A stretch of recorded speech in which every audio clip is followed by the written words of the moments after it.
बताओ कब तुमने इस बच्ची को साफ कपड़े पहनाए थे? अच्छा बताओ कब तुमने इस बच्ची के खाने पीने के बारे में सोचा? हम तुम्हारे घर पर गए और तुम्हारी बेटी को यहाँ पर ले आए, क्या तुम हमसे मुकाबला कर सके? क्या तुम इस बच्ची को एक बाप की तरह बचा सके? अल्लाह तुम सबको गायब करेगा। सबको कह रहा हूं, सुन लो।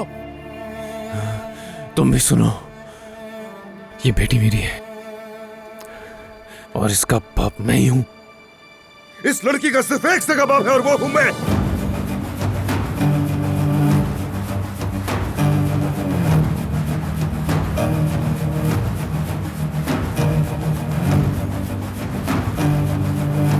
सोई भी शहजादी, आप ही बताएं अब मुझे, मेरे असली बाबा कौन है?